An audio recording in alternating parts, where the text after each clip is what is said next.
Donald Trump दुनिया की सबसे ताकतवर कुर्सी पर बैठने वाले हैं और बस कुछ ही घंटे में वो अमेरिका के राष्ट्रपति बन जाएंगे। मगर ट्रंप की शपथ से पहले कई देशों में खलबली मची है, कहीं उम्मीदें तो कहीं बेचैनी है। कनाडा से लेकर ग्रीनलैंड तक, चीन से लेकर ईरान तक और यूक्रेन से लेकर ताइवान तक, हर किसी की नजरें ट्रंप के अगले कदम पर है। क्या इस बार भी ट्रंप का पुराना अवतार नजर आएगा या फिर नए तेवर में दिखेंगे अमेरिका के नए प्रेसिडेंट? उससे भी बड़ा सवाल, क्या ट्रंप का ग्रेटर अमेरिका का सपना ग्लोबल ऑर्डर को ही बदल कर रख देगा? टीवी 9 भारतवर्ष की स्पेशल रिपोर्ट में आपको हम हर सवाल का जवाब देंगे। अब जरा ध्यान से देखिए, क्योंकि हम आपको बताने वाले हैं कि ट्रंप की वापसी का असर सिर्फ अमेरिका पर ही नहीं बल्कि पूरी दुनिया पर कैसे पड़ने वाला है।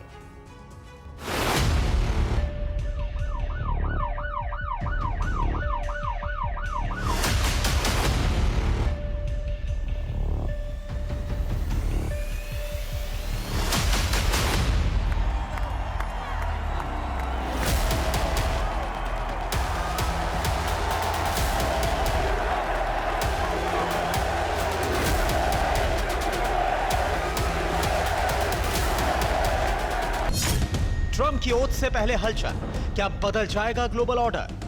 ट्रंप की शपथ, बड़े फैसलों का अग्निपथ। Donald Trump is back.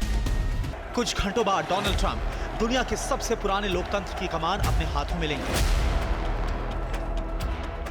यह दूसरा मौका है जब वो सुपर पावर कहे जाने वाले अमेरिका के राष्ट्रपति बनेंगे। लेकिन उनकी शपथ से पहले ही दुनिया के कई देशों में हलचल मची हुई है। कुछ देशों की हालत तो कभी खुशी कभी गम वाली है। वो समझ नहीं पा रहे कि डोनाल्ड ट्रंप इस बार उन पर रहम दिखाएंगे या फिर अमेरिका जैसी महाशक्ति उनको ग्लोबल ऑर्डर से दरकिनार कर देगी।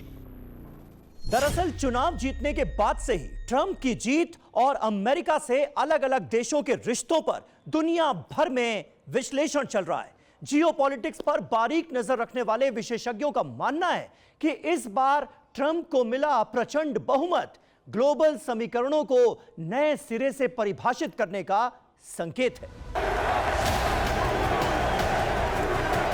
इसलिए उन देशों में ज्यादा बेचैनी है जिन्होंने पिछले कुछ वक्त में अमेरिका को आंख दिखाने की कोशिश की। टीवी 9 भारतवर्ष की इस स्पेशल रिपोर्ट में हम आपको बताएंगे कि डोनाल्ड ट्रंप के सत्ता संभालने के बाद दुनिया में क्या कुछ बदल जाएगा। क्या ट्रंप के राष्ट्रपति का पद संभालते ही यूक्रेन में गरज रही तोपें शांत हो जाएंगी या फिर उनसे निकलने वाले गोलों की धमक और तेज होगी? जो ग्रीनलैंड नॉट फॉर सेल का बोर्ड ट्रंप को दिख रहा है, क्या अमेरिका के नए राष्ट्रपति की दिलचस्पी उसमें बरकरार रहेगी? और जिस चीन, ईरान और उत्तर कोरिया को डोनाल्ड ट्रंप ने अपने पहले कार्यकाल में टैरिफ और प्रतिबंधों की मार से बैकफुट पर धकेला था, उन पर इस बार ट्रंप का रवैया क्या रहेगा? आपको बता दें कि अमेरिका दुनिया का सबसे ताकतवर मुल्क है और वहां का राष्ट्रपति पूरी दुनिया का वर्ल्ड ऑर्डर तय करता है। यानी वो ये तय करता है कि दुनिया किस दिशा में बढ़ेगी, उसका क्या असर होगा, कहां जंग होगी, कहां जंग जाएगी, कब तक चलेगी। इसमें दुनिया के सबसे ताकतवर देश के नेता का मत शामिल होता है। और डोनाल्ड ट्रंप कुछ ही घंटों में वो नेता बन जाएंगे जो इस तरह के फैसले करेंगे।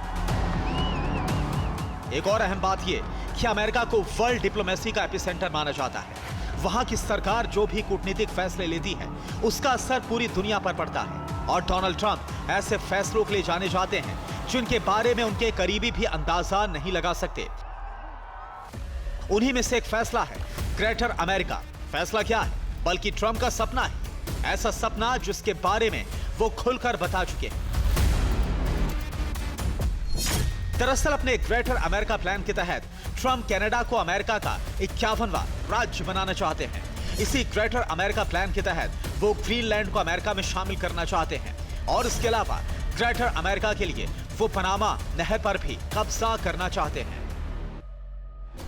कनाडा, ग्रीनलैंड के लोग आसानी से इस विलय को मंजूरी नहीं देंगे। अमेरिका के जबरन विलय करने पर शांति बनाए रखना मुश्किल होगा। दोनों देशों को अमेरिकी संविधान और प्रशासनिक ढांचे में फिट करना कठिन होगा। अमेरिका का दूसरे देशों से कूटनीतिक तनाव बढ़ सकता है। ग्रेटर अमेरिका से नया युद्ध छिड़ने का भी डर बढ़ जाएगा। और यही डर कनाडा और ग्रीनलैंड समेत कई देशों को सता रहा है। कि अगर डोनाल्ड ट्रंप ने ग्रेटर अमेरिका का सपना पूरा करने की जिद ठान ली तो पूरी दुनिया में उथल पुथल मच जाएगी। धड़कनें उन देशों की भी तेज हैं जिन्होंने ट्रंप के पिछले कार्यकाल में उनसे भिड़ने की भूल की थी। उनमें पहला नाम है चीन। चीन को लेकर पिछले कार्यकाल में ट्रंप का रवैया साफ था। उन्होंने चीन से आयात होने वाले सामान पर लगने वाला टैरिफ कई गुना बढ़ा दिया था, लिहाजा चीन को अच्छा खासा कारोबारी नुकसान हुआ। लेकिन इस बार ट्रंप के तेवर थोड़ा सा नरम दिख रहे हैं। शपथ से पहले वो चीन के राष्ट्रपति से फोन पर बात भी कर चुके हैं और ऐसे में संकेत है कि शायद इस बार वो चीन को ज्यादा झटका ना दे। लेकिन ट्रंप अगले 4 वर्षों तक अमेरिका के राष्ट्रपति रहने वाले हैं और इस दौरान चीन कभी भी रंग बदल सकता है। इस बात को डोनाल्ड ट्रंप भी जानते हैं कि इसलिए अगर चीन ने जरा भी चालाकी की तो ट्रंप कोई भी सख्त फैसला लेने से नहीं चूकेंगे। चीन की विस्तारवादी नीति और दुनिया में अपना बाजार फैलाने की पॉलिसी भी ट्रंप को अच्छी तरीके से पता है, इसलिए वो नहीं चाहेंगे कि चीन की सरकार अवैध तरीके से अमेरिका के बाजारों को अपने कब्जे में ले।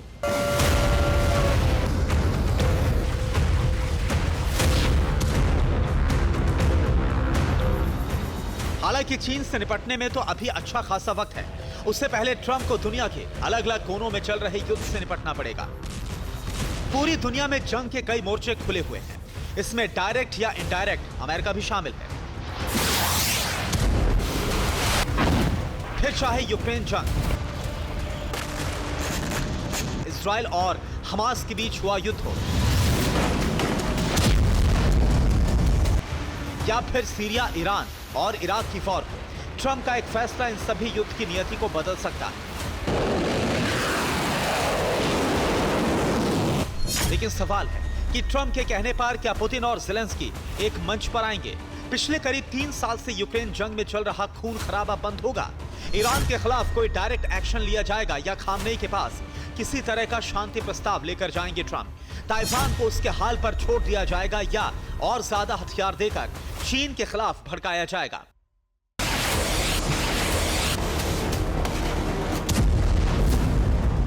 इन सवालों के जवाब तय करेंगे कि अगले 4 वर्षों में दुनिया कितनी शांत रहेगी, और जवाब ट्रंप के भविष्य में लिए जाने वाले फैसलों से ही मिलेगा।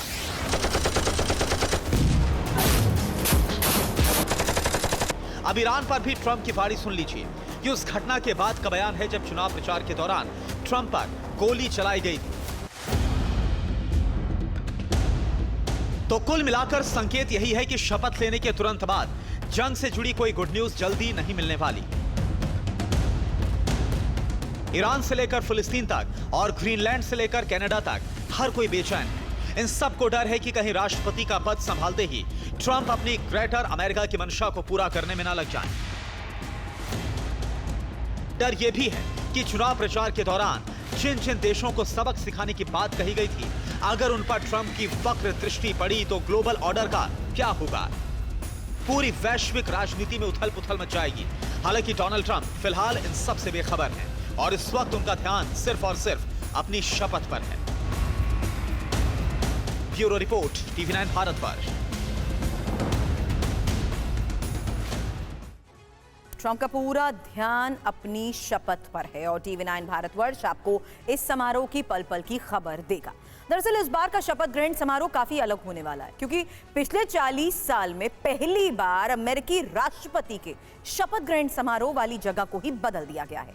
अब तक ये कार्यक्रम आउटडोर यानी खुले में होता था, मगर इस बार ट्रंप की ओथ सेरेमनी इंडोर होगी। इसके पीछे की वजह क्या है, आप हमारी इस स्पेशल रिपोर्ट में देखेंगे। साथ ही ये भी हम आपको बताएंगे कि शपथ ग्रहण के लिए अमेरिका ने सुरक्षा के क्या इंतजाम किए हैं। गेस्ट लिस्ट में किन किन लोगों का नाम है शामिल, ध्यान से सुनिएगा। Ladies and gentlemen, the President-elect of the United States, Donald John Trump.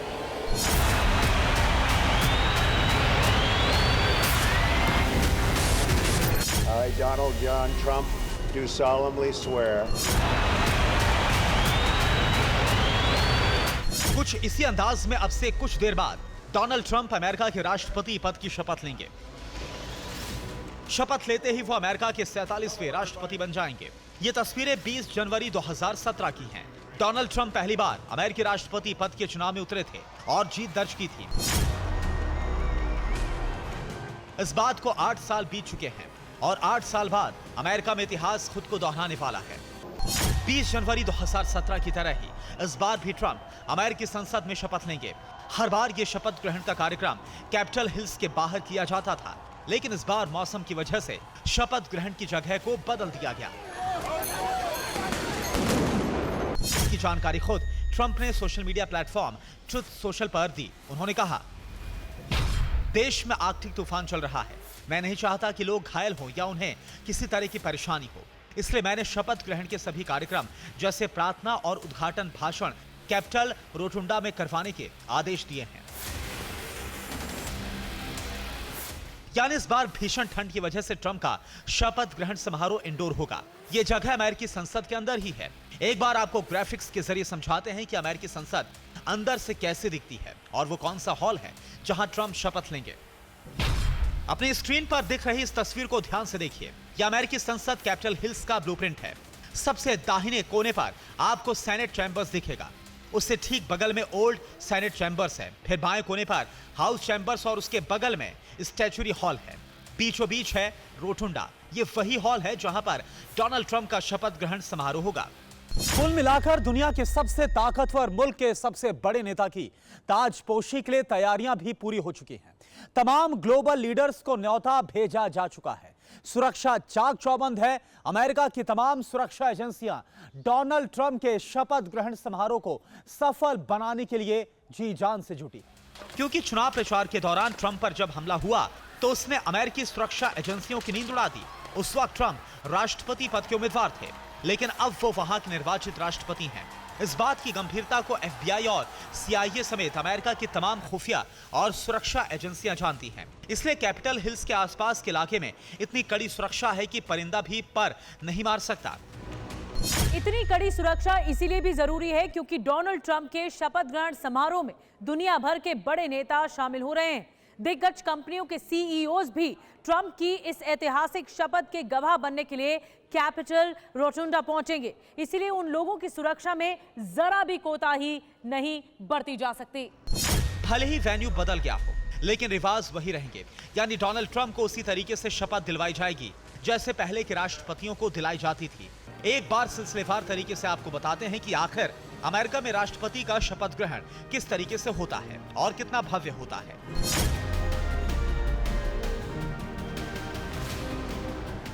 दरअसल अमेरिका के राष्ट्रपति को शपथ दिलाने का जिम्मा chief justice of the United state यानी अमेरिका के मुख्य न्यायाधीश का होता है। इस वक्त जॉन ग्लोवल रॉबर्ट्स अमेरिका के मुख्य न्यायाधीश हैं जो ट्रंप को शपथ दिलवाएंगे। एक हाथ में बाइबल पकड़कर ट्रंप शपथ लेंगे। उसके बाद लोगों का अभिवादन करेंगे। उसके बाद US नेवी का band the battle hymn of the republic की धुन बजाएगा, जो अमेरिका का देशभक्ति गीत है।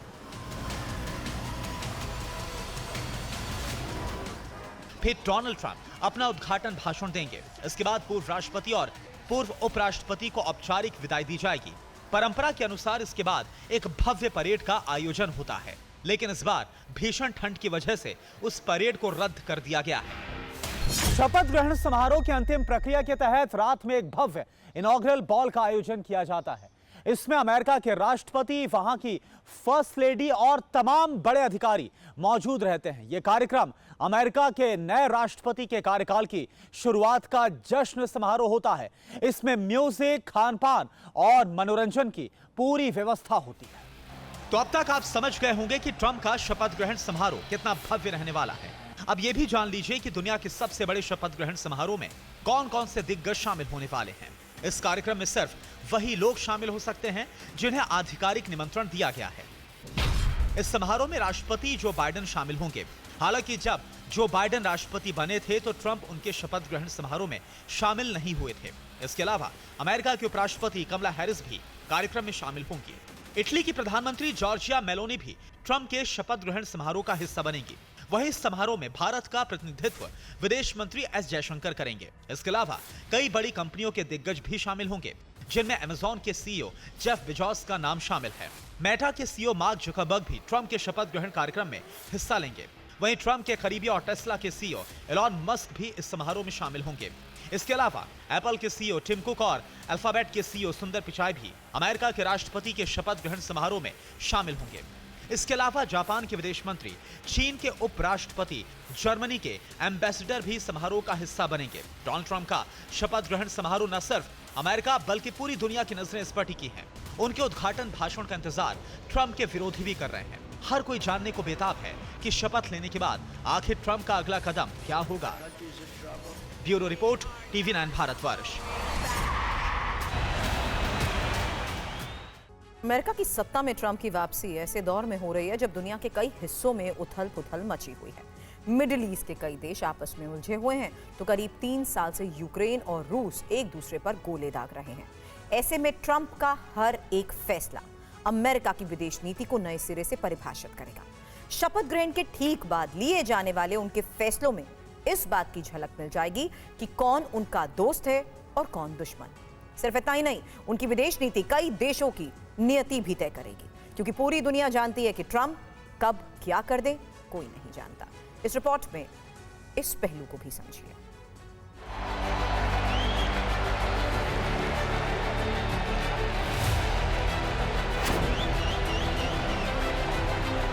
यूएस में एक बार फिर ट्रंप, कहीं खुशी कहीं गम।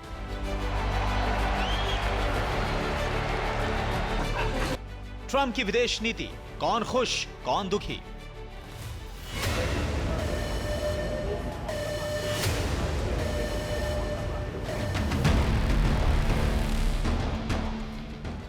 व्हाइट हाउस में ट्रंप की ताजपोशी का काउंटडाउन शुरू हो गया है। अब से कुछ ही घंटों में दूसरी बार ट्रंप अमेरिका के राष्ट्रपति का पद संभालने जा रहे हैं।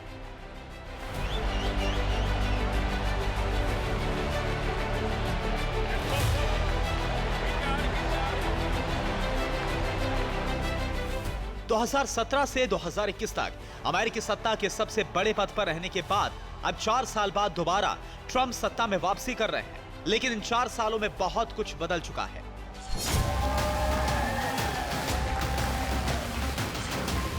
वैसे दुनिया के कई मुहानों पर या तो भीषण जंग चल रही है या फिर जंग के हालात बने हुए।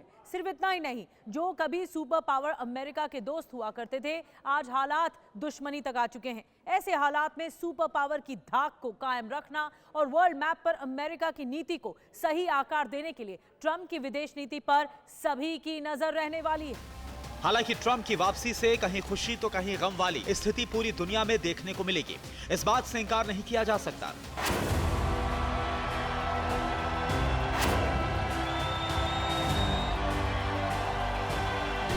सबसे पहले बात भारत की करते हैं, जिनसे डोनाल्ड ट्रंप का गहरा रिश्ता रहा है। खासकर पीएम नरेंद्र मोदी के साथ उनकी बॉन्डिंग की चर्चा पूरी दुनिया में होती है। दोनों ही नेता कई मौकों पर एक दूसरे की तारीफ भी करते नजर आते हैं। माना जा रहा है कि ट्रंप कार्यकाल में भारत और अमेरिका के बीच आर्थिक और कारोबारी रिश्ते मजबूत होंगे। अमेरिका चीन की जगह भारतीय बाजार में अपने निवेश को बढ़ा सकता है। चीन से रिश्तों में तल्खी की वजह से भारत एशिया में अमेरिका के सबसे बड़े व्यापारिक पार्टनर के विकल्प के तौर पर देखा जा रहा है। साथ ही भारत के साथ हथियारों के निर्यात, संयुक्त सैन्य अभ्यास और टेक्नोलॉजी ट्रांसफर में दोनों देशों के बीच ज्यादा अच्छा तालमेल दिख सकता है। हालांकि वीजा नीति और भारत के साथ टैरिफ नियमों को लेकर थोड़ी मुश्किलें नजर आ सकती हैं, लेकिन दूसरी तरफ रूस के साथ भारत के रिश्तों पर अमेरिका की नरमी देखने को मिल सकती है, जिससे भारत विन विन वाली सिचुएशन में नजर आ रहा है, क्योंकि रूस ऊर्जा और रक्षा के मामले में भारत का एक प्रमुख भागीदार है। वहीं मॉस्को और वॉशिंगटन के बीच दूरी भी कुछ हद तक बढ़ती नजर आ सकती है, जो कि पिछले कुछ सालों में खासकर यूक्रेन जंग के बाद से काफी खराब हो गई थी। भले ही अमेरिका और रूस में खुद को सुपर पावर दिखाने की होड़ मची हो, लेकिन माना जाता है कि पुतिन और ट्रंप के बीच रिश्ते जो बाइडेन के मुकाबले काफी अच्छे हैं। और इसकी बानगी तब देखने को मिली जब रूस यूक्रेन जंग के शुरुआती दौर में ट्रंप ने पुतिन को अपना अच्छा दोस्त बताया था और कहा था कि वो जंग रोक सकते हैं क्योंकि पुतिन उनकी बात नहीं टालेंगे। माना जा रहा है कि ट्रंप यूक्रेन पर युद्ध विराम को लेकर दबाव बना सकते हैं। ट्रंप मॉस्को के साथ कूटनीतिक रिश्तों को मजबूती देने का काम कर सकते हैं, जिससे रूस अमेरिका के बीच ऊर्जा जैसे क्षेत्रों में नए रास्ते खुल सके। हालांकि ट्रंप की वापसी से सबसे ज्यादा मुश्किल जिसके लिए खड़ी हो सकती है वो है यूक्रेन। हालांकि ज़ेलेंस्की ट्रंप को बधाई देने वाले पहले विश्व नेताओं में से थे, लेकिन रिपब्लिकन की जीत पर कीव में चिंता बढ़ रही है। यूक्रेन को डर है कि ट्रंप रूस के साथ शांति वार्ता को भूमि रियायतों पर जोर दे सकते हैं और वित्तीय और सैन्य समर्थन कम कर सकते हैं। सिर्फ रूस, भारत ही नहीं, मिडिल ईस्ट में भी ट्रंप के आने से अमेरिका के रिश्ते मजबूत होंगे, जिसमें पहला नाम सऊदी अरब का है। 2017 में जब डोनाल्ड ट्रंप पहली बार राष्ट्रपति बने तो अपने पहले विदेश दौरे के लिए उन्होंने सऊदी अरब को चुना। माना जा रहा है कि ट्रंप के आने से अमेरिका सऊदी अरब में सुरक्षा समझौते को मजबूती मिलेगी, क्योंकि वो ट्रंप ही थे जिन्होंने इजराइल और कई अरब देशों के बीच राजनयिक संबंध स्थापित करने वाले अब्राहम समझौते में सऊदी अरब को शामिल करने में अहम रोल अदा किया। उधर चीन और अमेरिका के बीच रिश्तों की तलखी किसी से छिपी नहीं है, लेकिन ट्रंप के सत्ता में आने से दोनों देशों के बीच के रिश्तों में सकारात्मकता दिखने लगी है, जिसका सबूत है सोशल मीडिया पर डोनाल्ड ट्रंप का ये पोस्ट, जिसमें उन्होंने अमेरिका और चीन के बीच तनाव को कम करने के लिए नए कदम उठाने की बात कही है। माना जा रहा है कि ट्रंप का जोर चीन के साथ द्विपक्षीय सहयोग पर होगा। व्यापारिक तनाव को कम करने को लेकर भी ट्रंप का ध्यान है। साथ ही फेंटेनाइल और टिकटॉक जैसे मुद्दों पर सहमति बनाने पर उनका जोर रहेगा। दरअसल डोनाल्ड ट्रंप की ये पहल को जानकार इलॉन मस्क से भी जोड़कर देख रहे हैं, क्योंकि इलॉन मस्क के चीन के साथ मजबूत व्यापारिक संबंध हैं, जिस पर भी ट्रंप का ध्यान है। इसके अतिरिक्त ट्रंप ने ताइवान की रक्षा के लिए अमेरिका की प्रतिबद्धता पर सवाल उठाया है, जो चीन के हितों के अनुरूप हो सकता है। वैसे इस चुनाव में एलन मस्क और ट्रंप की जोड़ी काफी चर्चा में रही। वो मस्क ही थे जिन्होंने ट्रंप को जिताने में अपनी पूरी ताकत झोंक दी, जिसके बाद उन्हें ट्रंप ने डिपार्टमेंट ऑफ गवर्नमेंट एफिशिएंसी यानी डॉज की कमान सौंपकर बड़ा गिफ्ट दिया। डॉज एक नया विभाग है जो सरकार को बाहर से सलाह देगा। एक तरफ ट्रंप की ताजपोशी के बाद कई देश इसका स्वागत कर रहे हैं, तो वहीं दूसरी तरफ कुछ देशों की चिंताएं बढ़ गई हैं। यानी माना जाए तो एक तरफ जहां कुछ देश ट्रंप की तरफ दोस्ती का हाथ बढ़ा सकते हैं, तो वहीं दूसरी तरफ कुछ देशों से ट्रंप के आने से दुश्मनी का अलार्म भी बज जाएगा।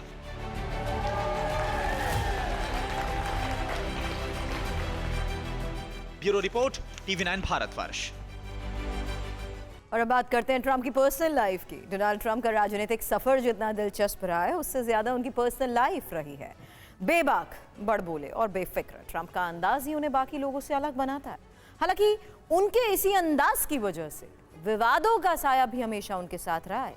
अपनी शर्तों पर जीने वाले ट्रंप के लिए सिर्फ इतना ही कहा जा सकता है कि ट्रंप किसी अनसुलझी पहेली से कम नहीं।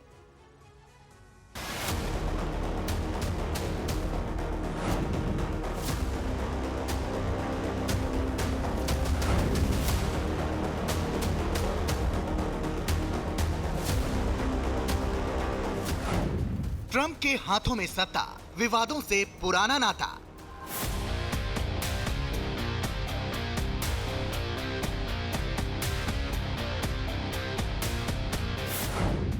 राजनीति के सुपरस्टार, निजी जीवन में रॉकस्टार।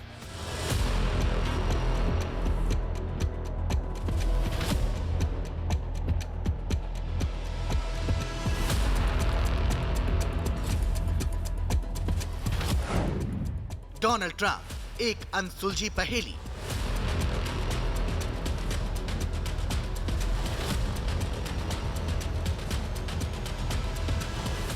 बड़बोले, बिंदास, बेफिक्र और आरोपों से बेपरवाह ट्रंप का अंदाज ही उन्हें बाकियों से अलग बनाता है, और यही उनके विवादों में घिरने का कारण भी रहा है।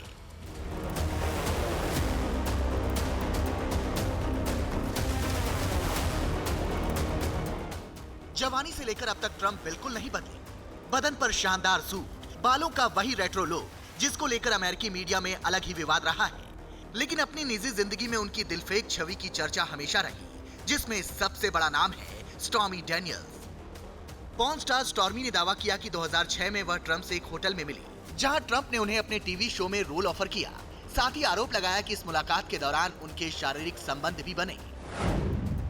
रिपोर्ट्स के मुताबिक 2016 में अमेरिकी राष्ट्रपति चुनाव से ठीक पहले स्टॉर्मी को पैसे का भुगतान किया गया।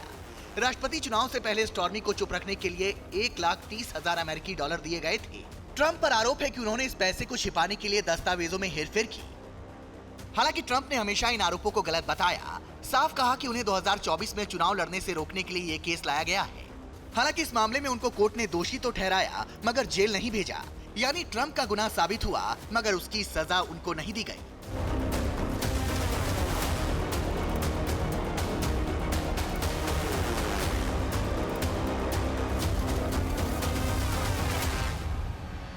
जितना उनका राजनीतिक जीवन संघर्षों भरा रहा है, तो वहीं उनकी निजी जीवन में भी कई उतार चढ़ाव आए। ट्रंप ने 3 शादियां की हैं। डोनाल्ड ट्रंप की अपनी पहली पत्नी इवाना से पहली मुलाकात साल 1976 में हुई थी। 2 साल डेट करने के बाद दोनों ने 1978 में शादी कर ली। डोनाल्ड ट्रंप और इवाना की शादी 14 सालों तक चली। ये शादी 1989 में तब ब्रेकअप तक पहुंच गई, जब ये खबरें सुनने को मिलने लगी कि डोनाल्ड ट्रंप की जिंदगी में मार्ला मेपल्स नाम की एक एक्ट्रेस आ गई है। दोनों के रोमांस की तस्वीरें टैबलॉइड्स में छपी तो सनसनी फैल गई और 1992 में दोनों का तलाक हो गया। इवाना से तलाक के बाद ट्रंप की जिंदगी में मार्ला मेपल्स आई। मार्ला मेपल्स से उन्होंने 1993 में दूसरी शादी रचाई, लेकिन ये रिश्ता महज 4 सालों तक ही चला।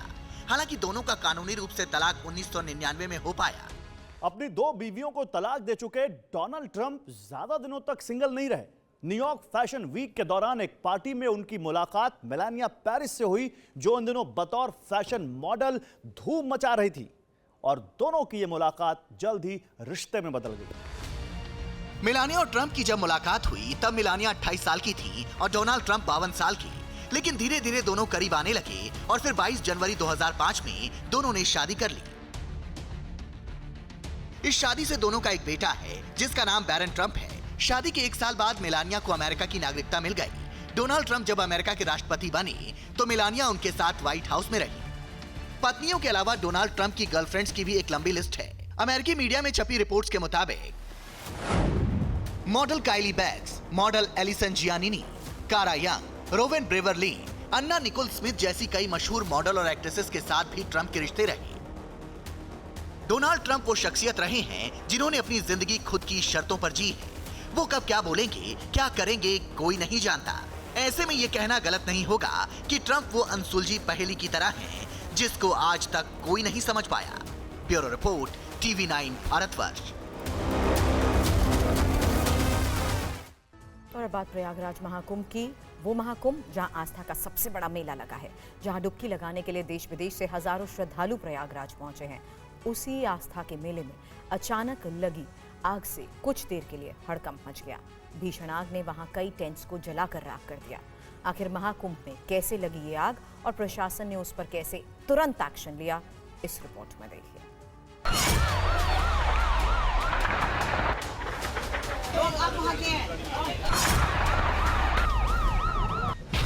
महाकुंभ में भीषण अग्निकांड, कई टेंट हो गए खाक। ऊपर ट्रेन, नीचे आग, लोगों की अटकी सांस। प्रयागराज महाकुंभ से आई इन तस्वीरों को जिसने भी देखा दहल गया। आसमान में धुएं का गुबार और भीषण आग की लपटें।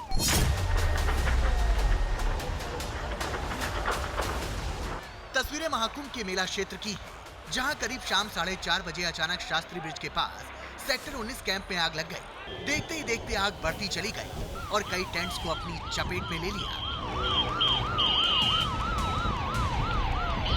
जिस वक्त ये हादसा हुआ, ठीक उसी वक्त ब्रिज से एक ट्रेन गुजर रही थी। तस्वीरों से साफ समझा जा सकता है कि कैसे आग की लपटें ट्रेन के करीब तक जा रही हैं।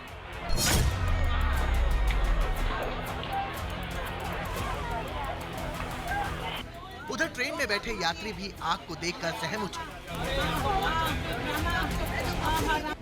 बताया जा रहा है कि सिलेंडर फटने से ये घटना हुई। जिस टेंट में आग लगी वो गीता प्रेस का बताया जा रहा है। इस हादसे में कई टेंट जलकर खाक हो गए। आज 4:30 बजे कुंभ क्षेत्र में सेक्टर 19 में आग लगने की जानकारी मिली, जिसमें गीता प्रेस में आग लगने की सूचना हम सबको मिली। अग्निशमन की टीम, पुलिस की टीम, प्रशासन की टीम प्रशासन में मौके पे पहुंची और गीता प्रेस के साथ में 10 प्रयागवाल के टेंट में भी आग फैलने की सूचना मिली थी, जिसको उस समय बुझा लिया गया। स्थिति सामान्य है, कहीं किसी प्रकार की जनहानि की कोई सूचना नहीं है। उधर जैसे इस घटना की जानकारी प्रशासन को मिली, पूरे प्रशासनिक अमले में हड़कंप मच गया। आनन फानन में मौके पर फायर ब्रिगेड, NDRF, SDRF और पुलिस की टीम पहुंची। आग पर काबू पाने और लोगों को सुरक्षित निकालने की कोशिशों में जुट गई। अभी तक से जो सूचना प्राप्त हुई है उसमें सिलेंडर का ब्लास्ट होना ही कारण था आग लगने का, लेकिन सर्वप्रथम यह फायर सर्विसेज के लोग, जो सेक्टर पुलिस ऑफिसर्स थे, जो स्थानीय थाना था और स्वयंसेवी संस्थान और जितने भारत सेवाश्रम संघ के जितने लोग थे, सभी स्वयंसेवी संस्थान ने आके बड़े सूझबूझ के साथ और जिस तरह से आपदा की ट्रेनिंग दी गई थी उस ट्रेनिंग के तहत आके आग को पूरी तरह से कंट्रोल किया और यहाँ किसी भी प्रकार की हताहत होने की कोई सूचना नहीं है। उधर महाकुंभ इलाके में आग लगने की जानकारी जैसे ही सीएम योगी तक पहुंची, तुरंत इस पर संज्ञान लेते हुए वो खुद हादसे वाली जगह का जायजा लेने पहुंच गए। वहीं पीएम मोदी ने भी इस घटना के बाद सीएम योगी को फोन कर हालात का जायजा लिया। महाकुंभ इलाके में लगी भीषण आग पर समाजवादी पार्टी ने सरकार की व्यवस्थाओं पर सवाल खड़े किए। सोशल मीडिया एक्स पर एक पोस्ट शेयर किया, लिखा, मेला क्षेत्र प्रबंधन का जो ढिंडोरा सीएम योगी पीट रहे थे और सबको आमंत्रित कर रहे थे, क्या ये वही व्यवस्था है जो आज दिखाई दी है? सच्चाई ये है कि सीएम योगी ने सिर्फ ढिंडोरा पीटा है और सिर्फ भ्रष्टाचार किया है, बाकी सुरक्षा व्यवस्था सिर्फ राम भगवान भरोसे ही है।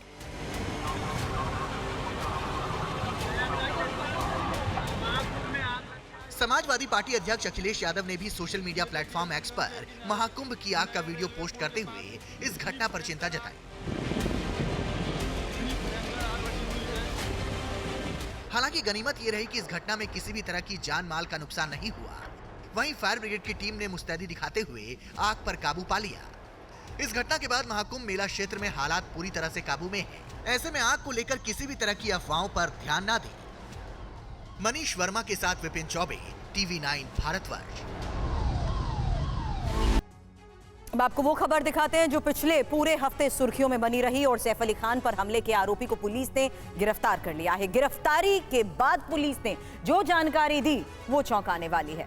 पता चला कि ये आरोपी बांग्लादेशी घुसपैठिया है, यानी बॉर्डर पार से आकर इसने मुंबई में इतनी बड़ी घटना को अंजाम दिया। TV9 भारतवर्ष ने बांग्लादेशी घुसपैठियों के नेक्सस पर आपको खबर दिखाई थी। क्या इस आरोपी का उसी नेक्सस से है संबंध? इस स्पेशल रिपोर्ट में समझिए।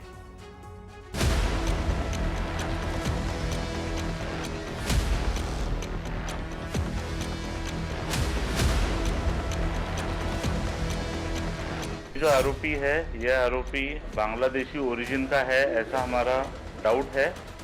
सैफ पर अटैक का प्लान, बांग्लादेशी घुसपैठिया का काम। नाम शरीफुल इस्लाम शहजाद, टारगेट बॉलीवुड के सुपरस्टार। तमाम जद्दोजहद, 30 से ज्यादा टीमों की मशक्कत और कई संदिग्धों से पूछताछ के बाद आखिर मुंबई पुलिस ने सैफ अली खान पर हमला करने वाले आरोपी को गिरफ्तार कर लिया। गिरफ्तारी के बाद लगा था कि अब सारे सवालों के जवाब मिल जाएंगे, हमले के हर एक राज से पर्दा उठ जाएगा। मगर शरीफुल इस्लाम शहजाद की गिरफ्तारी से इस केस में कई नए सवाल खड़े हो गए। ऐसा इसलिए कहा जा रहा है क्योंकि पुलिस के शिकंजे में जो आरोपी है, भारत नहीं बल्कि बांग्लादेश का नागरिक है। यानी सैफ अली खान पर हमला करने वाला एक बांग्लादेशी घुसपैठिया है। प्राइमो फेसी ऐसा लगता है कि ये जो एक्यूज है ये बांग्लादेशी है और इंडिया में एंटर करने के इलीगली एंटर करने के बाद इस एक्यूज ने इसका नाम चेंज किया है, वो एक रीजन हो सकता है। क्या नाम रख के अभी रह रहा था और मुंबई में विजय दास। मुंबई में कहाँ से रह रहा था सर, कब से रह रहा था? ये एक्यूज पिछले कुछ महीनों से ये एक्यूज पिछले 5-6 महीने पहले मुंबई आया है, ऐसा पता चला है। सुना आपने, मुंबई से करीब 2000 किलोमीटर दूर बांग्लादेश से घुसपैठिया आया और सेफ सिटी कहे जाने वाले मुंबई में बॉलीवुड के एक स्टार पर हमला करके भाग गया। इस बांग्लादेशी घुसपैठिए ने पुलिस को जबरदस्त चकमा दिया। इसे पकड़ने के लिए पुलिस ने 72 घंटे की लंबी तहकीकात की। 100 से ज्यादा जांच अधिकारियों की टीम बनाई गई। 100 से ज्यादा सीसीटीवी कैमरों की फुटेज खंगाली गई। 2000 से ज्यादा मोबाइल टावर की जांच की गई और 15 से ज्यादा शहरों में इसकी तलाश की गई और आखिर में ठाणे से इसे गिरफ्तार कर लिया गया। सबसे पहले TV9 भारतवर्ष ने ही आपको सैफ पर हमले की खबर दिखाई थी और गिरफ्त में आए आरोपी की खबर भी हमने ही सबसे पहले आपको बताई थी। और अपनी इस एक्सक्लूसिव रिपोर्ट में हम आपको और भी कई चौंकाने वाली बातें बताएंगे। 16 जनवरी की रात जब सैफ अली खान पर हमला हुआ तो हर कोई ये सवाल पूछने लगा कि जब आमची मुंबई में हाई प्रोफाइल लोग ही महफूज नहीं तो फिर आम लोगों का क्या होगा। पुलिस के इकबाल पर भी सवाल उठे। आरोपी पुलिस को चकमा देता रहा और चुनौतियां बढ़ती रही, मगर अब शरीफुल इस्लाम को गिरफ्तार कर पुलिस को पहली कामयाबी मिल गई है।